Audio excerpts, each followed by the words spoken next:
এটা হচ্ছে ঝড়খালি রাস্তার পেছনটা দেখো ডগডগে লাল, মানে এক জায়গায় টাটকা টাটকা কলাও পাবে কিন্তু আসলে আমাদের সুন্দরবনে। রাস্তায় গিয়ে তোমার হচ্ছে টাইগার রেস্কিউ সেন্টার রয়েছে। এই নিয়মাবলী কি করবেন কি করবেন না সব লেখা রয়েছে বাংলায়। এটা হচ্ছে ঝড়খালি, এখানে টাইগার রেস্কিউ সেন্টার রয়েছে। তো ওখানে যাব আমরা। এখানে অলরেডি অনেক পর্যটক রয়েছে, আমরা এখানে ঢুকবো এবার কিছুক্ষণ বাদে। খালি দ্বীপের মানে দ্বীপ না, সরকার দ্বীপ না, ফেরিঘাটে উঠে এরকম একটা বাজার পাবে। এখানে হোটেল ফোটেল সব পাবে, বিভিন্ন রকমের স্টেশনারি দোকান পাবে, সুন্দরবনের উপযুক্ত বিভিন্ন সরঞ্জাম পাবে, এখান থেকে নিতে পারো এই জায়গাটাতে। পাশেই হচ্ছে তোমার টাইগার রেস্কিউ সেন্টার রয়েছে এই সাইডটাতে। এই সাইডটাতে এই সাইডটা যেতে হবে। এইখান থেকে সামনে যা রয়েছে টাইগার রেস্কিউ সেন্টার রয়েছে। এখানে টাটকা টাটকা কলাও পাবে কিন্তু আসলে আমাদের সুন্দরবনে।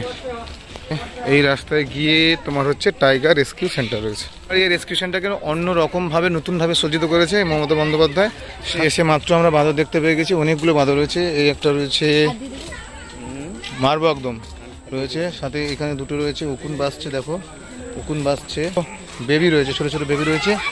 আর রয়েছে এই দেখো বেবি রয়েছে, পেছন লাল। এই চলে আসো, এইখানে অনেকগুলো রয়েছে। পোস্টার লাগানো আছে, লেখা রয়েছে Sundarban wild animal park Jharkhali এবং টাইগার রেস্কিউ। এই নিয়মাবলী কি করবেন কি করবেন না সব লেখা রয়েছে বাংলা ইংরাজি দুটোতে। টিকিটের মূল্য হচ্ছে প্রাপ্তবয়স্ক হলে 30 টাকা, আর যদি 5 থেকে 12 বছরের মধ্যে হয় তাহলে 10 টাকা। আর হচ্ছে এটা খোলার টাইম হচ্ছে সকাল 8:30 থেকে বিকেল 4টে পর্যন্ত খোলা থাকে।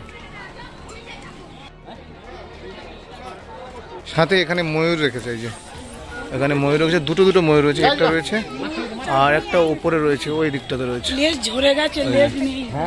উপরে রয়েছে দুটো, ওই একটা রয়েছে। রাস্তার পেছনটা দেখো ডগডগে লাল, মানে এক জায়গায় বসে পুরো ডগডগে লাল হয়ে গেছে। এই একজন আসছে দেখো বাঁদর, ছেলে বাঁদর, আর ওটা মেয়ে বাঁদর, এটা ছেলে বাঁদর রয়েছে। একটা ছোট রয়েছে, দ্বীপ মতন করা আছে। একটা সুন্দরবনের মানুষরা মানে সুন্দরবন লাইফ সাইকেল, মানে মানুষের জীবনযাপনের সমস্ত কিছু এই একটা এর মধ্যে সার্কেলের মধ্যে তুলে ধরা হয়েছে। একটা এই দ্বীপের মধ্যে কী কী আছে, মানুষজন কীভাবে জীবন নির্বাহ করে, সমস্ত কিছু রয়েছে। টাইগার রেস্কিউ সেন্টার দেখো, এখানে টাইগার রাখা রয়েছে অসুস্থ, এখানে সুস্থ করার জন্য টাইগারকে নিয়ে আসা হয়। এখানে দুখানা টাইগার ছিল, আমাদের সামনে এই একটা দেখতে পেলাম, আর একটা অপোজিট সাইডে রয়েছে, সেটা আমরা দেখতে পাচ্ছি না। খালি ছেড়ে বেরিয়ে যাচ্ছি, এবার আমরা বাড়ির উদ্দেশ্যে রওনা দেব।